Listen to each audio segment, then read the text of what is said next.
있잖아요. 가끔 정말 단순한 몇 마디 말이 한 사람의 인생 전체를 보여줄 때가 있죠.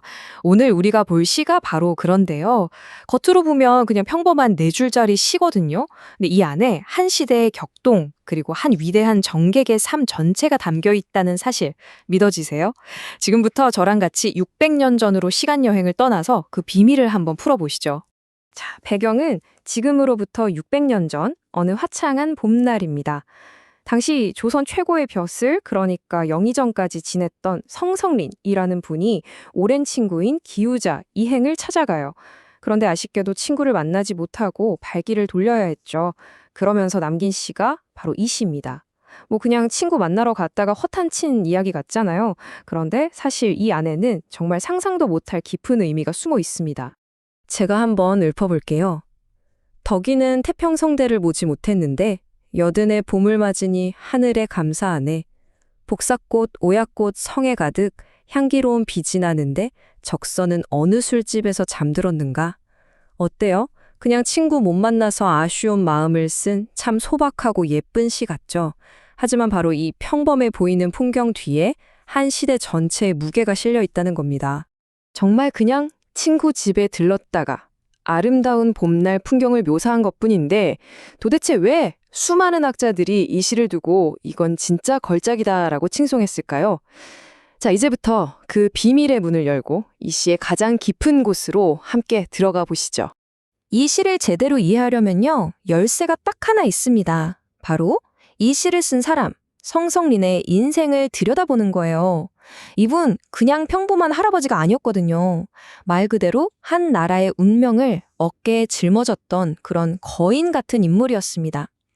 그의 어마어마한 삶을 알고 나면 이 네 줄의 시가 전혀 다르게 보일 겁니다. 정말이에요.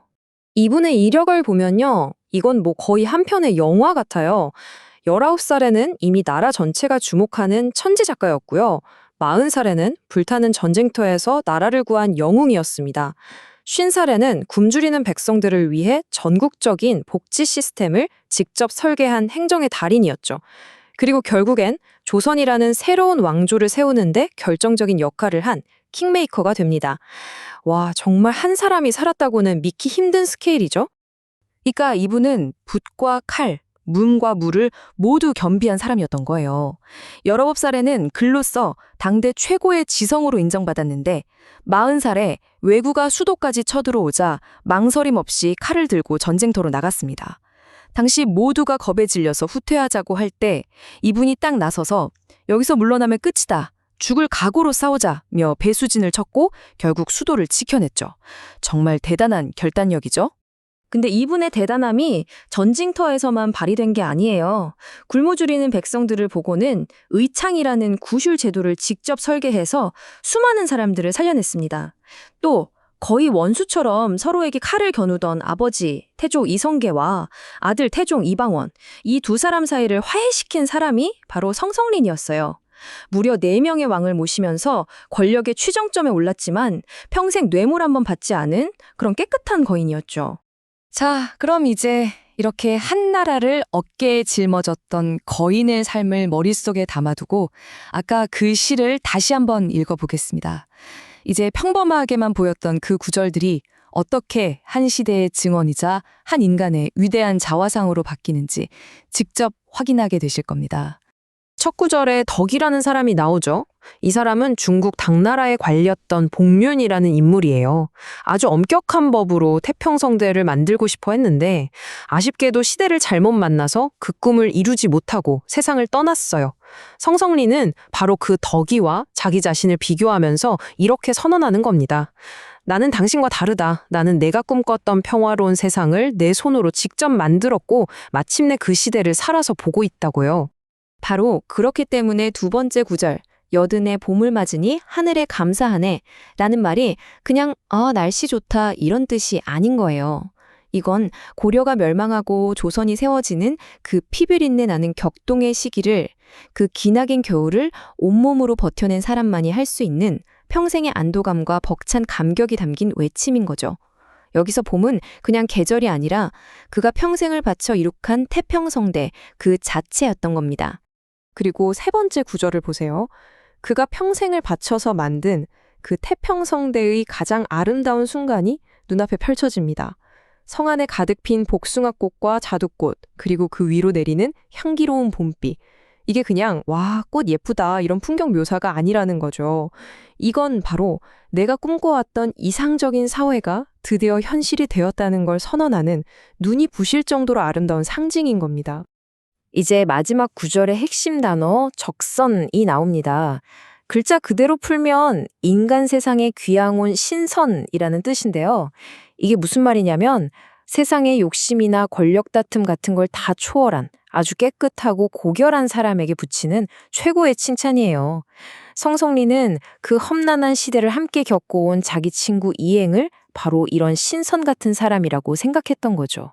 친구를 신선이라고 불러놓고는 그 신선, 지금 어느 술집에서 자고 있나 이렇게 툭 던지는 마지막 질문. 이게 바로 성성린이라는 사람의 인품을 정말 잘 보여주는 대목이에요. 나라의 최고 권력자였지만 친구 앞에서는 격식 없이 대하는 소탈하고 인간적인 면모가 그대로 드러나죠. 권력보다 우정을 소중히 여겼던 그의 따뜻한 마음이 이 한마디에 다 담겨 있는 겁니다. 자, 그럼 이 시가 왜 그렇게 대단한 평가를 받는지, 당대와 후대의 학자들이 이 시에서 도대체 뭘 봤는지 한번 살펴볼까요? 그 사람들은 그냥 와, 글 잘 썼네 이런 수준이 아니라 시 너머에 있는 시인의 위대한 정신과 그 삶의 깊이를 본 겁니다. 우리에게 홍길동전으로 유명하죠? 조선 중기의 천재 작가 허균이 이 시에 대해 이렇게 딱 한마디로 평했습니다.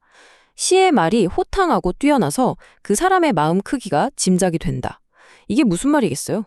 시가 멋진 건 그냥 글솜씨가 좋아서가 아니라 그 시를 쓴 사람의 인격과 삶 자체가 위대하기 때문이라는 걸 정확히 꿰뚫어 본 거죠. 이런 극찬이 허균 한 사람한테서만 나온 게 아니었어요. 당시 유명한 역사가였던 성현이라는 분도 이 작품을 보고는 압권이다. 즉, 최고라고 말하면서 칭찬을 아끼지 않았다고 합니다. 결국 이 시는 단순한 문학 작품이 아니라 한 시대를 책임졌던 거인의 정신이 담긴 그야말로 불멸의 걸작으로 모두에게 인정받았다는 뜻입니다. 그래서 결론은 이겁니다. 이 시는 그냥 문학 작품이 아니라는 것. 이것은 한 사람이 자기 인생 전체를 바쳐서 써내려간 하나의 위대한 증언과도 같습니다. 평생의 비바람을 다 견뎌내고 마침내 자기가 꿈꿨던 평화로운 시대를 직접 보게 된 한 위대한 정객이 부르는 노래. 조용하지만 그 어떤 말보다도 강렬한 자기 긍정의 노래인 셈이죠. 향기로운 봄비를 맞으면서 그는 세상에 선언하는 거예요. 내 인생은 헛되지 않았다. 그리고 내 꿈은 마침내 이루어졌다고 말이죠. 600년 전에 한 정객이 남긴 이 네 줄의 시가 오늘을 사는 우리에게 이렇게 묻는 것 같습니다. 당신의 삶은 어떤 노래를 쓰고 있나요? 이 치열한 하루하루의 끝에서 우리는 과연 어떤 만족과 감사의 노래를 부르게 될까요? 한 번쯤 생각해 보게 되네요.